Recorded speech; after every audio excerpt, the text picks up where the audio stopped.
Question. पहला है कि निम्नलिखित में से किस देश को थंडर ड्रैगन की भूमि से के नाम से जाना जाता है? तो वो है भूटान। भूटान को जाना जाता है the land of thunder dragon के नाम से। हिमालय की घाटियों में गूंजने वाले हिंसक एवं बड़े झंझावातों के कारण इसे थंडर ड्रैगन कहा जाता है। भूटान की अद्भुत प्राकृतिक सुंदरता एवं संस्कृति दुनिया के तमाम दूसरे देशों को हमेशा आकर्षित करती रही है। यह देश भारत एवं चीन की सीमा से लगा हुआ एक प्राकृतिक रूप से सुंदर देश है। ठीक है। रियाद किस देश की राजधानी है? तो आपको पता होना चाहिए कि रियाद जो है सऊदी अरब की राजधानी है। क्षेत्रफल की दृष्टि से भारत का निम्न में से कौन सा राज्य सबसे छोटा है? तो क्षेत्रफल की दृष्टि से देखा जाए तो गोवा सबसे छोटा है। राज्यसभा में चुने हुए सदस्यों का कार्यकाल कितने वर्षों का होता है? तो राज्यसभा में चुने हुए सदस्यों का जो कार्यकाल होता है वो होता है 6 वर्ष। विश्व में संयुक्त राष्ट्र दिवस कब मनाया जाता है? तो विश्व में संयुक्त राष्ट्र दिवस जो है 24 अक्टूबर को मनाया जाता है। अंतर्राष्ट्रीय न्यायालय कहाँ पर स्थित है? अंतर्राष्ट्रीय न्यायालय द हेग में स्थित है। The Hague. विश्व प्रसिद्ध खजुराहो मूर्तिकलाएं कहाँ स्थित हैं? तो जो खजुराहो की मूर्तिकलाएं हैं वो मध्य प्रदेश में है। तो प्रसिद्ध नवकालेबरा उत्सव इनमें से किस राज्य से संबंधित है? तो वो है हमारा उड़ीसा से। निम्न में से कौन सी अब नवकाल अब इसके बारे में हम थोड़ा सा पहले जान लेते हैं कि प्रसिद्ध नवकालेबारा उत्सव उड़ीसा राज्य से संबंधित है। यह उत्सव राज्य के पुरी में स्थित जगन्नाथ मंदिर से होता है। यह उत्सव भगवान जगन्नाथ से जुड़ा प्राचीन उत्सव है। इस उत्सव में भगवान जगन्नाथ, बलभद्र, सुभद्रा एवं सुदर्शन की पुरानी मूर्तियों को बदलकर नई मूर्तियां स्थापित की जाती हैं। ठीक है। 69 निम्न में से कौन सी एक हरित गृह गैस नहीं है? ग्रीन हाउस गैस जो है जो कि नहीं है। तो इसका आंसर है क्योंकि मीथेन तो है, नाइट्रोजन नहीं है, कार्बन डाइऑक्साइड है और क्लोरोफ्लोरोकार्बन है। तो जो आंसर होगा वो होगा नाइट्रोजन, बी। अगला प्रश्न है अर्जुन पुरस्कार किस लिए दिया जाता है? तो ये तो सभी को पता होगा कि अर्जुन पुरस्कार जो है खेल के क्षेत्र में उत्कृष्ट प्रदर्शन के लिए दिया जाता है। ठीक है। अगला यह एक अपठित गद्यांश है, इसको पढ़ते हैं और पढ़ने के बाद प्रश्नों के उत्तर देंगे। ठीक है। स्वतंत्रता संग्राम मनुष्य में उत्तम एवं स्पृहणीय विशेषताएं पैदा करता है और भारतीय स्वतंत्रता संग्राम की भी इसका अपवाद नहीं है। महात्मा गांधी के नेतृत्व में यह युद्ध बिना किसी ईर्ष्या द्वेष तथा खून खराबे से लड़ा गया था। गांधी जी इसे सत्याग्रह कहते थे। इसके पीछे उनकी शिक्षा, धार्मिक आस्था तथा अन्य उपलब्धियों का उतना हाथ नहीं था जितना उनके सदाचरण और व्यवहार का। इस स्वातंत्र्य आंदोलन को स्मरण रखने का मुख्य कारण यह है कि यह जनतांत्रिक था, अर्थात इसमें देश के हर वर्ग और जाति के लोग सम्मिलित थे, चाहे वे धनी हो या गरीब, नर हो या नारी हो, अथवा विभिन्न संप्रदायों के। इसके साथ ही यह एक धर्मनिरपेक्ष और स्वतंत्रता कर्मियों का संघर्षशील राष्ट्रीय आंदोलन था। स्वतंत्र भारत के नागरिक के रूप में हम आज जनतांत्रिकता और धर्मनिरपेक्षता का लाभ उठा रहे हैं। हम सोच नहीं सकते हैं कि इतने बड़े देश में शासन करने के लिए हम अपना प्रतिनिधि नहीं चुन सकते थे, या कोई गंदा कानून लागू कर दिया जाता तो हम उसके विरुद्ध आवाज़ नहीं उठा सकते थे, और हम अपनी राय भी स्वतंत्रतापूर्वक व्यक्त नहीं कर सकते थे। ठीक है। तो अब हमें बताना है कि उपयुक्त गद्यांश में प्रयुक्त स्पृहणीय शब्द का अर्थ क्या है? तो जो स्पृहणीय शब्द का अर्थ है वो होगा प्राप्त करने योग्य। जो स्पृहणीय शब्द का अर्थ है गद्यांश में मनुष्य की विशेषताओं के संदर्भ में यह शब्द प्रयोग किया गया है। ठीक है। 72वां क्वेश्चन देखेंगे। उपयुक्त गद्यांश के में लेखक ने मुख्य रूप से बताया है कि क्या बताया है कि यह बताया है कि महात्मा गांधी के नेतृत्व में राष्ट्रीय आंदोलन कैसा था। ठीक है। उपयुक्त गद्यांश के लेखक का उद्देश्य क्या था? तो उनका उद्देश्य था भारतीय स्वतंत्रता संग्राम की विशेषता बताना। धर्मनिरपेक्षता किससे अभिप्राय है? जो धर्मनिरपेक्षता है उससे अभिप्राय है सभी धर्मों का आदर। ठीक है। कैसे माना जाए कि हमारा स्वतंत्रता संग्राम जनतांत्रिक था? तो कैसे माना जाए, तो हम इसके लिए ये कह सकते हैं कि इसमें सभी जातियों, वर्गों, धर्मों के लोगों ने भाग लिया था। 75 का डी भी हो गया। अगला ये अपठित गद्यांश है, इसे पढ़ते हैं और आगे के प्रश्न इसको करेंगे। गद्यांश है। विधाता रचित इस सृष्टि का सिरमौर है मनुष्य, उसकी कारीगरी का सर्वोत्तम नमूना। इस मानव को ब्रह्मांड का लघु रूप मानकर भारतीय दार्शनिकों ने यत् पिंडे तत् ब्रह्मांडे की कल्पना की थी। उनकी यह कल्पना मात्र कल्पना नहीं थी, प्रत्युत यथार्थ भी थी, क्योंकि मानव मन में जो विचारणा के रूप में घटित होता है, उसी का कृति रूप ही तो सृष्टि है। मन तो मन, मानव का शरीर भी अप्रतिम है। देखने में इससे भव्य, आकर्षक एवं लावण्यमय रूप सृष्टि में अन्यत्र कहाँ है। अद्भुत एवं अद्वितीय है मानव सौंदर्य। साहित्यकारों ने इसके रूप सौंदर्य के वर्णन के लिए कितने ही अप्रस्तुओं का विधान किया है और इस सौंदर्य राशि से सभी को अप्यायित करने के लिए अनेक काव्य सृष्टियां रच डाली हैं। साहित्य शास्त्रियों ने भी इसी मानव की भावनाओं का विवेचन करते हुए अनेक रसों का निरूपण किया है।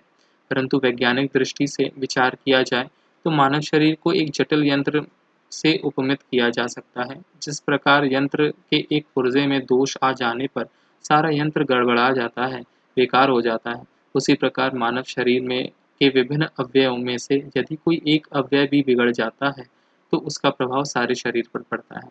इतना ही नहीं, गुर्दे जैसे कोमल एवं नाजुक हिस्से के खराब हो जाने से यह गतिशील वपु यंत्र एकाएक अवरुद्ध हो सकता है। व्यक्ति की मृत्यु हो सकती है। एक अंग के विकृत होने पर सारा शरीर दंडित हो, वह काल कवलित हो जाए, यह विचारणीय है। यदि किसी यंत्र के पुर्जे को बदलकर उसके स्थान पर नया पुर्जा लगाकर यंत्र को पूर्ववत सुचारू एवं व्यवस्थित रूप से क्रियाशील बनाया जा सकता है, तो शरीर के विकृत अंग के स्थान पर नव्य निरामय अंग लगाकर शरीर को स्वस्थ एवं सामान्य क्यों नहीं बनाया जा सकता। शल्य चिकित्सकों ने इस दायित्वपूर्ण चुनौती को स्वीकार किया तथा निरंतर अध्यवसाय पूर्ण साधना के अनंतर अंग प्रत्यारोपण के क्षेत्र में सफलता प्राप्त की। अंग प्रत्यारोपण का उद्देश्य है मनुष्य दीर्घायु अगला प्राप्त कर सके। यहाँ यह ध्यातव्य है कि मानव शरीर हर किसी के अंग को उसी प्रकार स्वीकार नहीं करता जिस प्रकार हर किसी का रक्त उसे स्वीकार नहीं होता। रोगी को रक्त देने से पूर्व रक्त वर्ग का परीक्षण अनिवार्य है। आज का शल्य चिकित्सक गुर्दे, यकृत, आंत, फेफड़े और हृदय का प्रत्यारोपण सफलतापूर्वक कर रहा है। साधन संपन्न चिकित्सालयों में मस्तिष्क के अतिरिक्त शरीर के प्रायः सभी अंगों का प्रत्यारोपण संभव हो गया है। मानव को सृष्टि का लघु रूप माना गया है क्योंकि प्रश्न है हमारा अगला, मानव को सृष्टि का लघु रूप माना गया है क्योंकि मानव मन में जो घटित होता है वह सृष्टि में घटित होता है। वैज्ञानिक दृष्टि का अपेक्षाकृत अभाव होता है साहित्य शास्त्र में। मानव शरीर को यंत्रवत कहा गया है क्योंकि अव्ययी रूपीय पुरुषों के विकृत होने से शरीर यंत्रवत निष्क्रिय हो जाता है। ओके, अब चलते 79 शल्य चिकित्सकों द्वारा स्वीकार की गई दायित्वपूर्ण चुनौती थी। क्या चुनौती थी? वो थी अंग प्रत्यारोपण द्वारा शरीर को सामान्य बनाना। अनुच्छेद में प्रयुक्त निरामय शब्द का पर्याय क्या है? तो निरामय शब्द का पर्याय है हमारा स्वस्थ, क्योंकि नारोग तंदुरुस्त शब्द का भी इसी अर्थ में प्रयोग किया जाता है। ठीक, अब अगला प्रश्न देखते हैं। अब हमारा ये ग्राफिकल क्वेश्चंस आ गया है, ठीक है, जिसमें आपको ये सीमेंट का उत्पादन दिया है मिलियन टन में और हर साल का उत्पादन दिया है। जैसे 2009 से 10 में 42 मिलियन टन का उत्पादन हुआ, 2010-11 में 44 मिलियन टन का हुआ, इसी तरह 2019 से 20 तक का दिया हुआ है। और अब अगला प्रश्न देखते हैं। यह उत्पादन अधिकतम स्तर का इस वर्ष घटा, तो किस वर्ष सबसे ज़्यादा उत्पादन घटा है? तो देखा जाए तो 98 से सीधा 60 हो गया, जिसमें सीधा 38 मिलियन टन का घाटा हो गया। इसके अलावा और कहीं पे भी डिक्रीमेंट नहीं हुआ। यहाँ पे डिक्रीमेंट है लेकिन 3 मिलियन टन का, और यहाँ पे केवल 10 मिलियन टन का। तो केवल ये जो वर्ष है 2015-16, इसी में सबसे अधिक जो है उत्पादन घटा है। उत्पादन में पिछले वर्ष की तुलना में वर्ष डैश के दौरान अधिकतम वृद्धि हुई है। अब सबसे ज़्यादा वृद्धि देखनी है, तो देखिए वृद्धि कहाँ हुई है? 55 से 90 में हुई है, सबसे ज़्यादा देखने में दिख रही है, और 55 से 80। तो 55 से 80 तो केवल 25 मिलियन टन हुआ, लेकिन 55 से 90 जो है 35 मिलियन टन हुआ। तो 2013-14 एक ऐसा वर्ष है जिसमें 35 मिलियन टन की वृद्धि हुई, सबसे अधिकतम वृद्धि हुई। अगला प्रश्न देखेंगे, प्रथम 3 वर्षों के दौरान औसत उत्पादन क्या था? तो औसत उत्पादन के लिए हम प्रथम वर्ष है 42, 44, 58, इन तीनों को जोड़ देंगे और 3 से भाग दे देंगे। तो इसका आंसर हमारा आएगा लगभग 48 मिलियन टन। ठीक है। सीमेंट का अधिकतम उत्पादन दर्ज हुआ इस वर्ष, तो हम देख सकते हैं सबसे अधिक उत्पादन 2098 मिलियन टन हुआ है 2014-15 में। तो इसका आंसर हो जाएगा 2014-15। अगला प्रश्न है, वर्ष 11-12 के दौरान उत्पादन वृद्धि प्रतिशत पिछले वर्ष की तुलना में कितनी थी? तो 11-12 में 58 है, और पिछले वर्ष की तुलना यानी कि 44 में बताना है कि अब कितना प्रतिशत वृद्धि हुआ है। तो क्या करेंगे, 58 में से 44 को माइनस कर देंगे और भाग दे देंगे 44 का, और फिर उसे 100 से मल्टीप्लाई कर देंगे। तो क्या हमारे पास आ जाएगा, हमारे पास आंसर आएगा 31.8। अगला प्रश्न है, ये भी एक बार ग्राफ प्रश्न है जिसमें आपको बताया गया है कि किस वर्ष कितना आयात किया गया है। 2013-14 में एक वस्तु है जिसका आयात किया गया 700 रुपये करोड़, 700 करोड़ का। तो इसी तरह सभी वर्षों के आयात दिया हुआ है। अब पूछा गया वर्ष 2014-15 से 15-16 के दौरान आयात में वृद्धि प्रतिशत बताइए। तो इसके लिए क्या करना होगा, हमें पता है कि 2014-15 में 900 करोड़ रुपए का आयात हुआ है। तो 2015-16 में, ये जो 15-16 में है इसमें कितना हुआ है, इसमें 1200 करोड़ हुआ है। तो हम क्या करेंगे, 1200 में से 900 को घटा देंगे, आ जाएगा 300, और उसको भाग दे देंगे 900 से और गुणा कर देंगे 100 से। तो इसका आंसर आ जाएगा 33.33।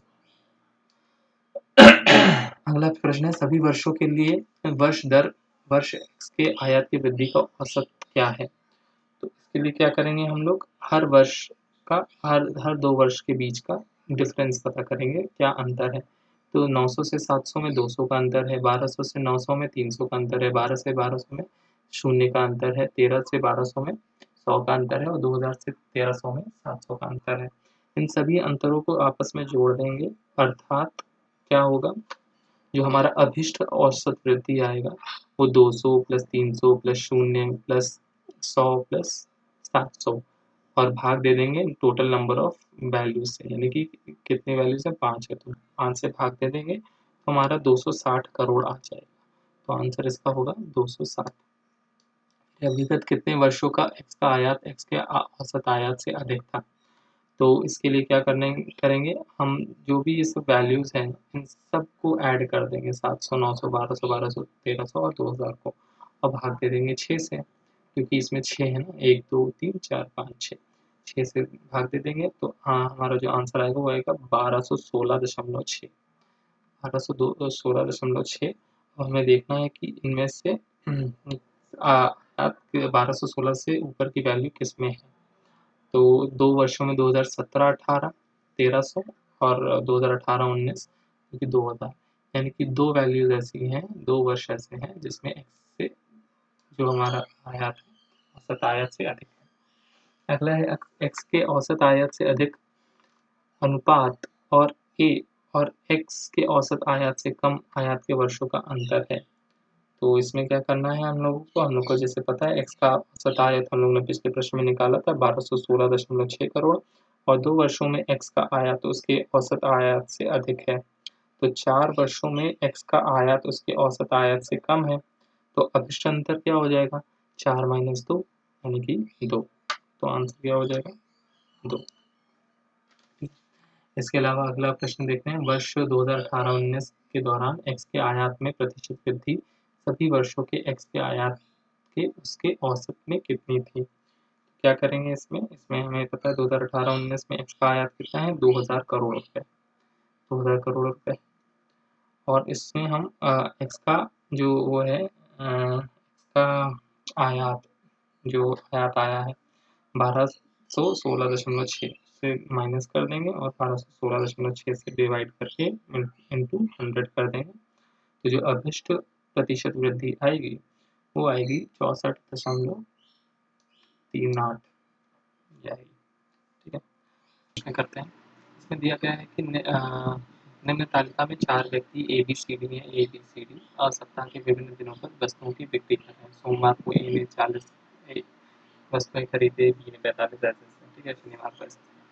पहला प्रश्न है मंगलवार को ए द्वारा बेची गई वस्तु, मंगलवार को ए द्वारा बेची गई वस्तु यानी कि 35। ओके, उसके बाद बोल रहा है तथा शनिवार को सी द्वारा बेची गई वस्तु यानी कि 45 का अनुपात क्या है? तो 35/45 हो गया, इसको 5 से काट देंगे, 7/9। तो आंसर क्या आ गया हमारा? 7.9, 7:9। उसके बाद है सोमवार को डी द्वारा बेची गई वस्तु, सोमवार को डी द्वारा बेची गई वस्तु यानी कि 20, और शनिवार को सी द्वारा बेची गई वस्तु, शनिवार को सी द्वारा बेची गई यानी कि 45 का कितना प्रतिशत थी, का कितना प्रतिशत थी, यानी कि 20 45 का कितना प्रतिशत है? तो 20 इज इक्वल टू 45 का कितना प्रतिशत, x/100 है। तो x की वैल्यू हमें निकालनी है, तो हो जाएगा 20 × 100/45, 5 से काट दीजिए। ठीक है,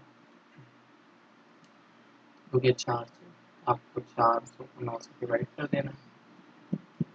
9 4 से 36, 9 4 से 36 0.044, so 44.44% is your answer. Next,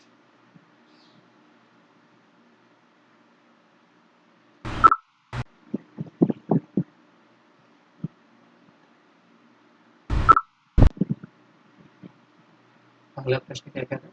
B C D द्वारा क्रमशः सोमवार, मंगलवार तथा शनिवार को बेची गई वस्तुओं का औसत क्या है?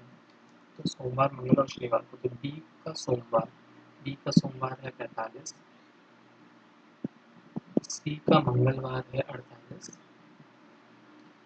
और डी का शनिवार है 40। ठीक है, इनका औसत निकालना है, तो क्या करेंगे? सबको जोड़ देंगे, 133 आया और उसको 3 से भाग दे देंगे।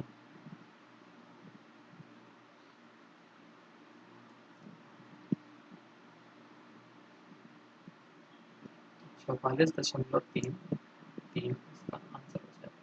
ठीक, इसके बाद है सप्ताह के सभी 4 दिन में, सप्ताह के सभी 4 दिनों में डी की वस्तु की बिक्री की तुलना में बी की वस्तु बिक्री में कितने प्रतिशत की वृद्धि आई? सप्ताह के सभी 4 दिनों में, तो डी डी डी में आप देख रहे हैं 20, 26, 41, 40 है। ठीक है, और पूछ रहा है कि बिक्री की तुलना में बी की वस्तु में कितनी प्रतिशत की वृद्धि आई? तो क्या करेंगे? इन दोनों में से इन सबको माइनस कर देंगे इंडिविजुअली। इंडिविजुअली माइनस करने का मतलब क्या हो गया कि जैसे सप्ताह के चारों दिन में डी वस्तुओं की कुल बिक्री कितनी हो गई हमारी? हो गई 20 + 26 + 41 + 40, इन सबको ऐड कर देंगे, 1 7 4 6 127। तो टोटल डी की जो हमारी बिक्री है वो 127 हो गई पूरे हफ्ते में। ठीक है, और अभी बी का पता करते हैं कि बी का टोटल बिक्री कितनी है, तो वो हो गया 45 + 50 + 28 + 40, 5 8 13, 1 4 5 9 10 और 16, 163 हो गया। ठीक है, अब क्या करना है? अब हमको प्रतिशत निकालना है, अभिष्ट प्रतिशत या फिर इंक्रीज इन परसेंटेज। क्या होगा वो हमारा? हमको बस माइनस करके 163 - 127/127 × 100 कर देना होगा, तो आएगा हमारा 36/127 × 100, मल्टीप्लाई करने के बाद आएगा हमारा 28.3%। तो आंसर इसका हो गया 28.3। अगला प्रश्न है 95 वाला प्रश्न।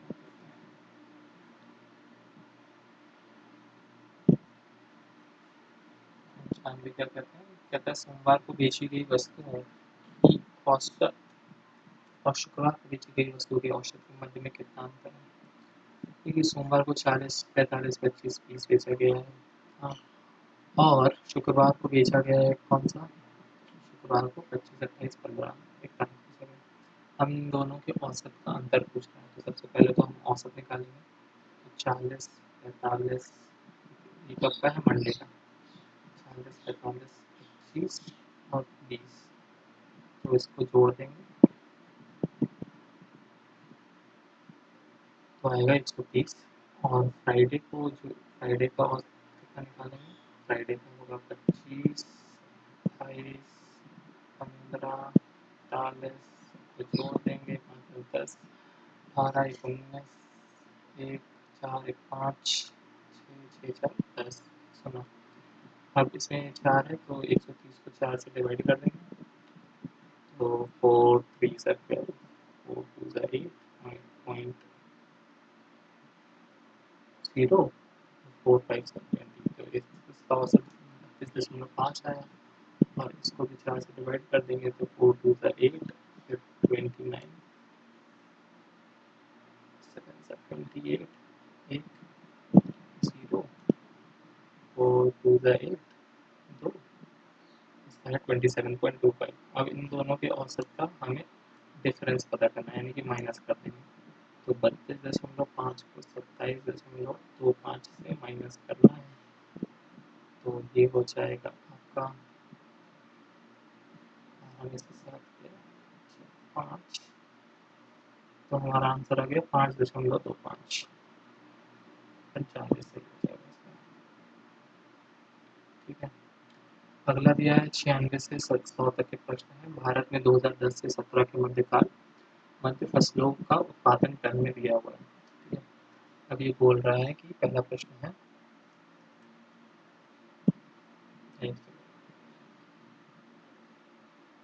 पहला प्रश्न है गेहूं में उत्पादन में किस वर्ष के दौरान गिरावट दिखाई दी गई है? तो किस वर्ष गेहूं के उत्पादन में गिरावट 6 से 7 हो गया, 71 हो गया, फिर से 2013-14 में गिरावट देखी, 2014-15 में दिख रही है ना? और बस ये 2 वर्ष है। तो ये 13-14 और 14-15, 14-15 में भी दिख गई है गिरावट। तो जैसे कि हम देख सकते हैं कि गेहूं उत्पादन में 2013-14 में गिरावट देखी गई है, तो सर्वप्रथम पूछा गया तो हम 2013-14 देखेंगे पहले, क्योंकि यही पहले आया है। हालांकि ये भी गिरावट में ही है, 6896 2014-15, लेकिन पहला जो आएगा उसी को मानेंगे। अगला है, इनमें से किस फसल में 2013-17 के मध्य उत्पादन में लगातार वृद्धि दर्ज की गई है? तो इसका आंसर है बाजरा। वो है क्यों? क्योंकि बाजरा फसल में वर्ष 2013-17 के मध्य उत्पादन में लगातार वृद्धि दर्ज की गई है। अगर आप देखेंगे चार्ट को तो बाजरा देखिए यहाँ पे, तो 13 से 17 के बीच में अगर आप देख रहे हैं बाजरा, तो लगातार वृद्धि हो रही है। ठीक है, इसीलिए बाजरा सही है। अगला है 2010 से 11, ये आपका 10 से 11 और 16-17, पहला और एकदम लास्ट वाला की अवधि के मध्य आलू का औसत उत्पाद कितना है? आलू कहाँ गया? ये आलू, यानी कि 2020, 2022, 45, 315 और 400 को हम लोग क्या करेंगे? इन सभी को हम लोग जोड़ देंगे, और जोड़ के इन सबका औसत निकाल लेंगे, यानी कि 210 plus 220 plus 222 plus 245 plus 315 plus 400 plus 445, इन सभी को जोड़ देंगे, और जोड़ने पे हमारा आंसर आएगा 2057। अब इन 2057 को हम क्या करेंगे? 7 से डिवाइड कर देंगे। क्यों 7 से? क्योंकि इसमें 1 2 3 4 5 6 7 वैल्यूज है, डिवाइड किया तो आया हमारा 293.86। ये हमारा आंसर हो गया। अगला 2016-17 के मध्य इनमें से किस फसल के उत्पादन में पिछले वर्ष की तुलना में गिरावट दर्ज की गई है? तो 2016-17 देखिए किस किस में पहले हम जौ देख लेते हैं। जौ में इंक्रीमेंट हुआ है, बाजरा में भी इंक्रीमेंट हुआ है, चावल में डिक्रीमेंट हुआ है और आलू में इंक्रीमेंट हुआ है। तो केवल चावल एक ऐसा है जिसमें डिक्रीमेंट हुआ है, यानी गिरावट दर्ज की गई है।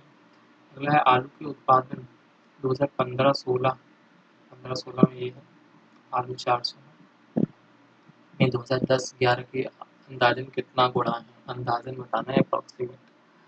2010-11 में 2210 है और 2015-16 में 15-16 ये 400 हो गया, तो लगभग लगभग 4 गुना है।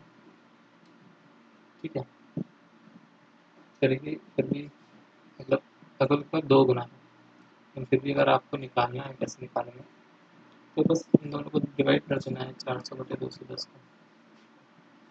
ठीक है, तो लगभग लगभग 1.9 आएगा, तो 1.9 इसका करेक्ट आंसर हो जाएगा। ये हो गए पूरे 100 प्रश्न फैक्ट के। अगला प्रश्न का उत्तर करेंगे।